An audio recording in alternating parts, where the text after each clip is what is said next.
ఓం శాంతి. ఈరోజు Murali date 26 December 2024.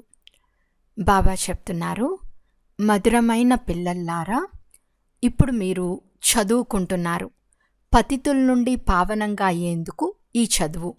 మీరు దీన్ని చదవాలి, చదివించాలి. ప్రశ్న: ప్రపంచంలో ఏ జ్ఞానము ఉన్నా అజ్ఞాన అంధకారం ఉంది. జవాబు: సైన్స్ జ్ఞానం మాయను గురించిన జ్ఞానం. దీని ద్వారా వినాశనం అవుతుంది. చంద్రుని వరకు వెళ్తారు. ఈ జ్ఞానం చాలా ఉంది, కానీ కొత్త పాత ప్రపంచాల జ్ఞానం ఎవ్వరి వద్ద లేదు. అందరూ అజ్ఞాన అంధకారంలో ఉన్నారు. జ్ఞాన నేత్రం లేనందున అందరూ అంధులుగా ఉన్నారు. ఇప్పుడు మీకు జ్ఞాన మూడవ నేత్రం లభిస్తుంది. ప్రపంచంలోని వారి బ్రెయిన్లో వినాశనాన్ని గురించిన ఆలోచనలున్నాయి. మీ బుద్ధిలో స్థాపన జరిగే ఆలోచనలు ఉన్నాయని జ్ఞాన సంపూర్ణ పిల్లలైన మీకు తెలుసు. ఓం శాంతి. తండ్రి ఈ శరీరం ద్వారా అర్థం చేస్తున్నారు. దీనిని జీవము అని అంటారు. ఇందులో బ్రహ్మ ఆత్మ కూడా ఉంది. నేను శివబాబా కూడా వచ్చి కూర్చున్నాను. మొట్టమొదట ఇది పక్కాగా అవ్వాలి. వీరిని దాదా అని అంటారు. ఈ నిశ్చయం పిల్లలకు చాలా పక్కాగా ఉండాలి. ఈ నిశ్చయంతోనే జ్ఞానాన్ని స్మరణ చేస్తూ ఆనందాన్ని అనుభవం చేయాలి. నేను శివబాబా, ఇతడు బ్రహ్మ. అనేక జన్మల అంతిమ జన్మలో అంతిమ సమయంలో తప్పకుండా వస్తానని బాబా ఎవరిలో ప్రవేశించారో ఆ బాబాయే స్వయంగా చెప్తున్నారు.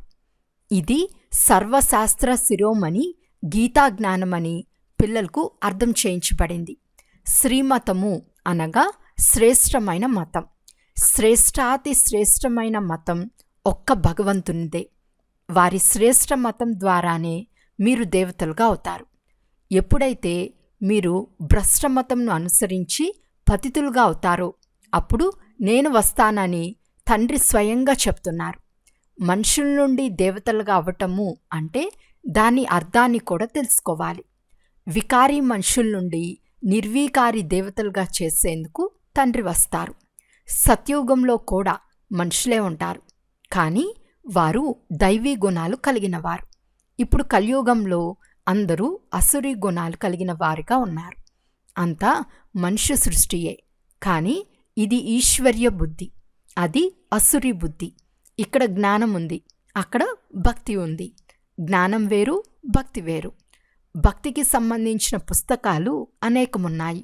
జ్ఞానం గురించి తెలిపే పుస్తకం ఒకటే ఉంది. ఒక్క జ్ఞానసాగర్ని పుస్తకం ఒకటే ఉండాలి కదా. ఎవరు ధర్మస్థాపన చేసినా వారి పుస్తకం కూడా ఒకటే ఉంటుంది. దానిని ధర్మశాస్త్రము అని అంటారు. మొట్టమొదట ధర్మశాస్త్రం గీత. మొట్టమొదట ధర్మం ఆది సనాతన దేవీ దేవతా ధర్మం, హిందూ ధర్మం కాదు. గీత ద్వారా హిందూ ధర్మస్థాపన జరిగిందని, గీతా జ్ఞానాన్ని కృష్ణుడు ఇచ్చారని మనుషులు అనుకుంటారు. ఎప్పుడిచ్చారు? పరంపరలో అని చెప్తారు. ఏ శాస్త్రంలోనూ శివ భగవాను వాచ అని లేదు. ఈ గీతా జ్ఞానం ద్వారా మనుషులు దేవతలుగా అయ్యారని ఇప్పుడు మీకు తెలుసు. దాన్నిప్పుడు మనకు తండ్రి ఇస్తున్నారు. దీనినే భారతదేశ ప్రాచీన రాజయోగం అని అంటారు. ఈ గీతలోనే కామము మహాశత్రువు అని లిఖించబడింది. ఈ శత్రువే మిమ్మల్ని ఓడించింది. తండ్రి మిమ్మల్ని దీనిపై విజయులుగా చేసి జగచ్చీతులుగా విశ్వాధికారులుగా చేస్తారు. బేహద్ తండ్రి కూర్చుని బ్రహ్మ ద్వారా మిమ్మల్ని చదివిస్తారు. ఆయన సర్వాత్మల తండ్రి. ఇతడు సర్వ మనుష్యాత్మల అనంతమైన తండ్రి. ఇతని పేరే ప్రజాపిత బ్రహ్మ. బ్రహ్మ తండ్రి పేరు ఏమిటి అని మీరు ఎవరినైనా ప్రశ్నించవచ్చు. అప్పుడు వారు తికమక పడతారు. బ్రహ్మ, విష్ణు, శంకర్లు ఈ ముగ్గురికి తండ్రి ఎవరో ఉండాలి కదా. బ్రహ్మ, విష్ణు, శంకర్లు సూక్ష్మవతనంలోని దేవతలు. వారిపైన శివుడున్నాడు. శివబాబా సంతానమైన ఆత్మలు శరీర ధారణ చేశారని, ఆయన మాత్రం సదా నిరాకార పరంపిత పరమాత్మ అని పిల్లలకు తెలుసు. ఆత్మయే శరీరం ద్వారా పరంపిత అని చెప్తుంది. ఎంత సహజమైన విషయం!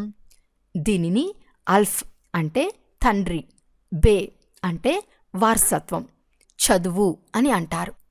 చదివించేవారెవరు? గీతా జ్ఞానాన్ని ఎవరు వినిపించారు? కృష్ణుణ్ణి భగవంతుడు అని అనరు. అతడు దేహదారి, కిరీటదారి. శివుడు నిరాకారి. వారికి ఏ కిరీటము మొదలైనవి ఏవీ లేవు. వారే జ్ఞానసాగర్లు. తండ్రి బీజరూపులు, చైతన్యమైనవారు. మీరు కూడా చైతన్యమైన వారే. అన్ని వృక్షంలా ఆది మధ్యాంతాలు మీకు తెలుసు. భలే, మీరు తోటమాలరు కాదు, కానీ బీజంను ఎలా వేస్తారు? దాని నుండి వృక్షం ఎలా వెలువడుతుందో మీకు తెలుసు. అది జడమైనది, ఇది చైతన్యమైనది. ఆత్మ చైతన్యమైందని అంటారు. మీ ఆత్మలోనే జ్ఞానముంది, ఇంకెవ్వరి ఆత్మలోనూ జ్ఞానముండదు. తండ్రి చైతన్య మనుష్య సృష్టికి బీజరూపులు. ఇదే చైతన్యమైన సృష్టి. అవన్నీ జడబీజములు. జడబీజంలో జ్ఞానముందని కాదు. వీరు చైతన్య బీజరూపులు. వారిలో పూర్తి సృష్టి జ్ఞానమంతా ఉంది. వృక్షం యొక్క ఉత్పత్తి, పాలన, వినాశనాల పూర్తి జ్ఞానమంతా వారిలో ఉంది. మళ్ళీ కొత్త వృక్షం ఎలా ప్రారంభమవుతుంది? ఇది గుప్తమైన విషయం. మీకు జ్ఞానం కూడా గుప్తంగానే లభిస్తుంది. తండ్రి కూడా గుప్తంగానే వచ్చారు. ఇప్పుడు దీన్ని అంటు కట్టబడుతోందని మీకు తెలుసు. ఇప్పుడైతే అందరూ పతితులుగా అయ్యారు. మంచిది. బీజం నుండే మొట్టమొదటి ఆకు వెలువడింది. అతడెవరు? సత్యుగంలోని మొదటి ఆకు అని కృష్ణుణ్ణే అంటారు. లక్ష్మీనారాయణులు అనరు. కొత్త ఆకు చిన్నదిగా ఉంటుంది, తర్వాత పెద్దదవుతుంది. కనుక ఈ బీజానికి చాలా మహిమ ఉంది. ఇది చైతన్యం కదా. భలే, ఇతరులు కూడా వస్తారు, కానీ నెమ్మది నెమ్మదిగా వారి మహిమ తగ్గుతూ ఉంటుంది. ఇప్పుడు మీరు దేవతలుగా అవుతారు. కనుక ముఖ్యమైన విషయం, మనం దైవీ గుణాలను ధారణ చేయాలి. వీరిలా అంటే లక్ష్మీనారాయణులుగా అవ్వాలి. చిత్రం ఉంది కదా. చిత్రం లక్ష్మీనారాయణులు లేనట్లయితే బుద్ధిలో జ్ఞానం ఎలా వస్తుంది? ఈ చిత్రం చాలా ఉపయోగపడుతుంది. భక్తి మార్గంలో ఈ చిత్రాలకు పూజ జరుగుతుంది. జ్ఞాన మార్గంలో మేము వీరిలాగా అవ్వాలనే జ్ఞానం మీకు లభిస్తుంది. భక్తి మార్గంలో మేము వీరిలాగా అవ్వాలని అనుకోరు. భక్తి మార్గంలో ఎన్నో మందిరాలు మొదలైన వాటిని కట్టిస్తారు. అన్నిటికంటే ఎక్కువగా ఎవరి మందిరాలున్నాయి? తప్పకుండా శివబాబావే ఉంటాయి. వారి తర్వాత వారి రచనకు ఉంటాయి. మొట్టమొదట రచన ఈ లక్ష్మీనారాయణులు. కనుక శివుని తర్వాత వీరికి ఎక్కువగా పూజ జరుగుతుంది. జ్ఞానాన్ని ఇచ్చే మాతలకు పూజ జరగదు. వారు చదువుకుంటారు. మీకు ఇప్పుడు పూజ జరగదు, ఎందుకంటే ఇంకా మీరు చదువుతున్నారు. ఎప్పుడైతే మీరు చదువు పూర్తి చేసి అవిద్యవంతులుగా అవుతారో అప్పుడు మీకు పూజ జరుగుతుంది. ఇప్పుడు మీరు దేవీ దేవతలుగా అవుతారు. సత్యుగంలో చదివించేందుకు తండ్రి రారు. అక్కడ ఇలాంటి చదువు ఉండదు. ఇది పతితుల నుండి పావనంగా చేసే చదువు.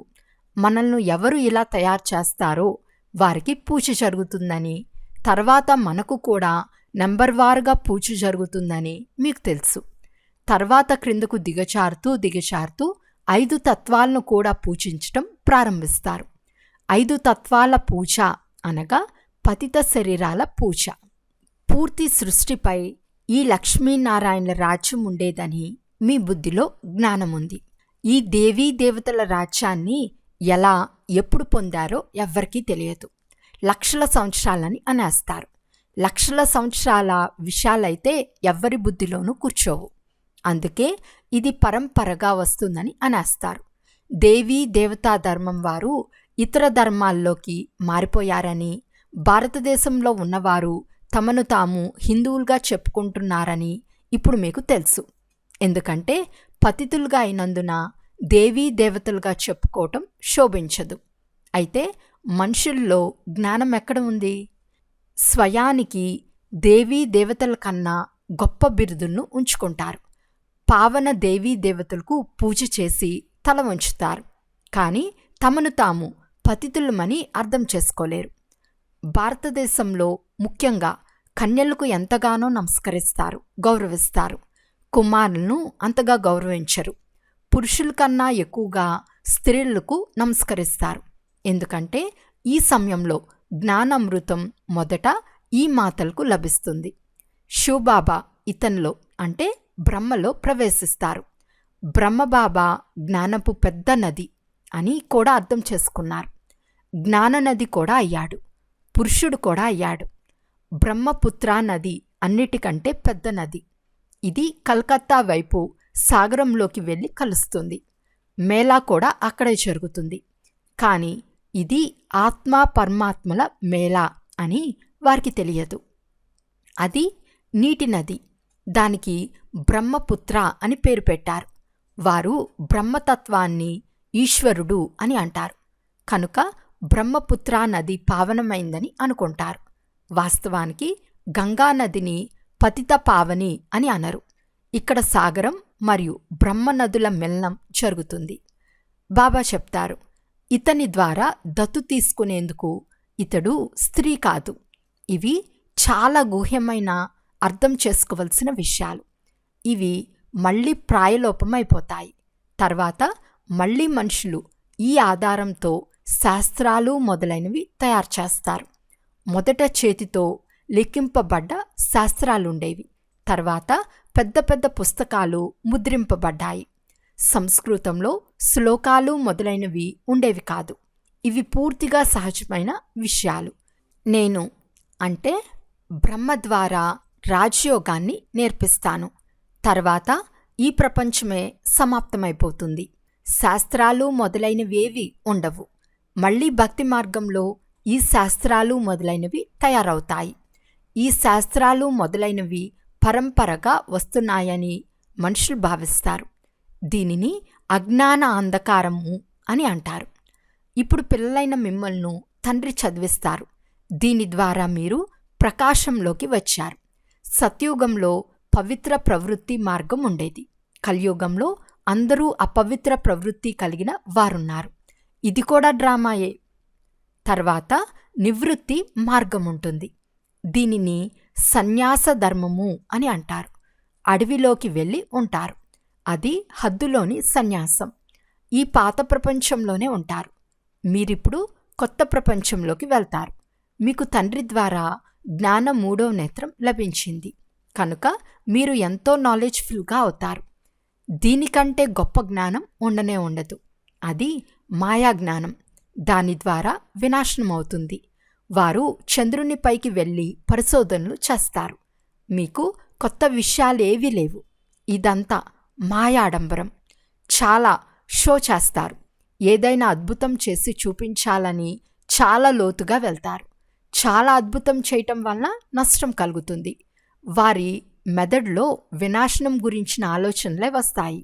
ఏమేమో తయారు చేస్తూ ఉంటారు. దీని ద్వారా వినాశనం అవుతుందని తయారు చేసిన వారికి తెలుసు. పరీక్షలు కూడా చేస్తూ ఉంటారు. 2 పిల్లులు జగడాలాడితే 3వది వెన్న తిని పోయిందని అంటారు.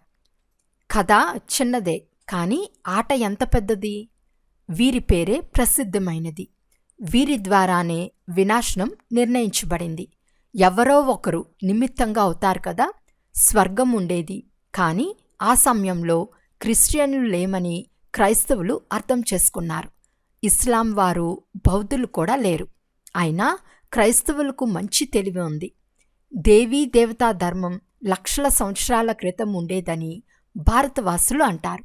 కనుక వారు అవివేకులు అయినట్లే కదా. తండ్రి భారతదేశంలోనే వస్తారు. ఎవరైతే మహాన్ అవివేకులుగా ఉంటారో వారినే అతి మహాన్ వివేకవంతులుగా చేస్తారు. కానీ స్మృతి ఉన్నప్పుడు మాత్రమే. తండ్రి పిల్లలైన మీకు చాలా సులభం చేసి అర్థం చేస్తున్నారు. నన్ను స్మృతి చేస్తే మీరు బంగారు పాత్రగా అవుతారు. అప్పుడు ధారణ కూడా బాగా జరుగుతుంది. స్మృతి యాత్ర ద్వారానే పాపం సమాప్తమవుతుంది. మురళి వినుకుంటే జ్ఞానం అదృశ్యమైపోతుంది. తండ్రి దయాహృదయులైనందున మళ్ళీ ఉన్నతి పొందే యుక్తిని తెలియచేస్తారు. చివరి వరకు నేర్పిస్తూనే ఉంటారు. మంచిది, నేడు భోగుంది. భోగిని స్వీకరింపచేసి త్వరగా వాపసు రావాలి. వైకుంఠంలోకి వెళ్ళి దేవీ దేవతల మొదలైన సాక్షాత్కారాలు మొదలైనవి చేసుకోవటం ఇదంతా వ్యర్థం. ఇందులో చాలా సూక్ష్మ బుద్ధి అవసరం. తండ్రి ఈ రథం ద్వారా చెప్తున్నారు, నన్ను స్మృతి చేయండి. నేనే పతిత పావనుడైన మీ తండ్రిని. మీ చేతలోనే తింటాను, మీ చేతలోనే కూర్చుంటాను. ఇవన్నీ ఇక్కడ కోరికే. పైన ఎలా ఉంటాయి? అచ్చా, మధురాతి మధురమైన అపురూపమైన పిల్లలకు మాతాపిత బాప్దాదాల ప్రియ స్మృతులు మరియు గుడ్ మార్నింగ్. ఆత్మీక పిల్లలకు ఆత్మీక తండ్రి నమస్తే. ఆత్మీక తండ్రికి ఆత్మీక పిల్లల యొక్క ప్రియ స్మృతులు మరియు నమస్తే నమస్తే నమస్తే. ధారణ కొరకు ముఖ్య సారం. ఫస్ట్ పాయింట్, తండ్రి ఈ దాదాలో ప్రవేశించి మనల్ని మనుషుల నుండి దేవతలుగా అనగా వికారుల నుండి నిర్వికారులుగా చేసేందుకు గీతా జ్ఞానాన్ని వినిపిస్తున్నారు. ఈ నిశ్చయంతో ఆనందంగా ఉండాలి. శ్రీమతంను అనుసరించి శ్రేష్టమైన గుణవంతులుగా అవ్వాలి. సెకండ్ పాయింట్, స్మృతి యాత్ర ద్వారా బుద్ధిని బంగారు పాత్రగా చేసుకోవాలి. జ్ఞానం సదా బుద్ధిలో ఉండాలి. అందుకు మురళి తప్పకుండా చదవాలి లేక వినాలి. వరదానము, మీ పొజిషన్ యొక్క స్మృతి ద్వారా మాయపై విషయాన్ని ప్రాప్తి చేసుకునే నిరంతర యోగీ భవ. ఎలాగైతే స్థూల పొజిషన్లో ఉండేవారు వారి పొజిషన్ను ఎప్పుడూ మర్చిపోరో, అలా మాస్టర్ సర్వశక్తివాన్ పొజిషన్లో ఉన్న మీరు మీ పొజిషన్ను సదా స్మృతిలో ఉంచుకోండి. ప్రతిరోజు అమృత వేళలో ఈ స్మృతిని అమర్చేసుకుంటే నిరంతర యోగులుగా అయిపోతారు. అంతేకాక పూర్తి రోజంతా దాని సహయోగం లభిస్తూ ఉంటుంది. మాస్టర్ సర్వశక్తివాన్ ఎదుటకు మాయ రాలేదు. ఎప్పుడైతే మీరు మీ స్మృతి యొక్క ఉన్నతమైన స్థితిలో ఉంటారో అప్పుడు మాయ చీమపై విజయం పొందటం సహజమైపోతుంది. స్లోగన్, ఆత్మరూపీ పురుషుణ్ణి శ్రేష్టంగా తయారు చేసుకునే వారే సత్యమైన పురుషార్థులు. అచ్చా, ఓం శాంతి.